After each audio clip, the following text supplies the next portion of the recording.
Hi, today I'm going to talk about how big should be and what shape a studio room should have. When you decide to turn your basement into your home studio, some dimensioning issues must take place in your decision.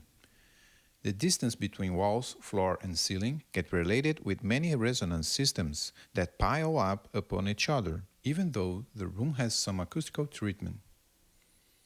The physical barriers of walls, for example, when they establish a longitudinal dimension, meaning that they are parallel to each other, they support a specific frequency that relates with the distance wall to wall. This phenomenon is known as standing wave or room modes, and for that particular parallel walls, they could be floor to ceiling also, it's called axial mode. You can get good results in designing a studio room considering only the axial modes, although the overall results will also be affected by tangential and oblique modes. To find a specific standing wave, you have to divide the speed of sound, which is approximately 1120 feet per second, by 2 times the distance between two walls, or floor to ceiling.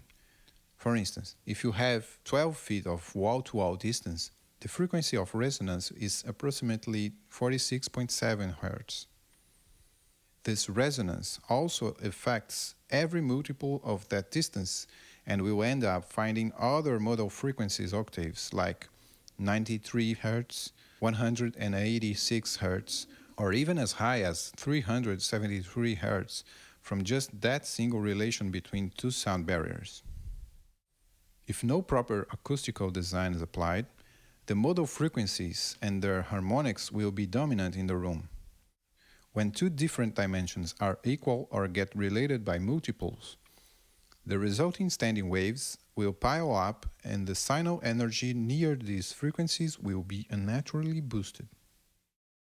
Also, the great separation from neighboring modal frequencies will correspond to signal component gaps unnaturally depressed. That explains the feeling of booming sound in some spots of the room and hollow sound into others. You are not able to correctly judge your mix with appropriate frequency balance under such conditions. Where pressure is low, particle velocity is high. Where pressure is high, particle velocity is low. At the face of any boundary, the perpendicular particle velocity must be zero. Therefore, the perpendicular pressure upon any boundary is high. That's why when you approach the wall of a room, the pressure on low frequencies boosts. The solutions to soften standing waves goes from moving the angle between the walls and ceiling, creating a non-parallel room, to changing the distance wall to wall or floor to ceiling, applying a second barrier like a drywall or a bookcase. People, furnishings, and other room irregularities result in great deviation from the idealized paper conditions. In fact, the bookcase can even work as a sound diffuser when stuffed with books of different shapes and sizes. The studio size also has to be considered during the studio dimensioning. Rooms that have internal volumes less than 1500 cubic feet can't manage low frequencies quite well. This is not an issue if you work with speech recording, but when the material has musical content, a room with 3000 cubic feet and up will add almost another octave in lows, which helps a lot with music recording.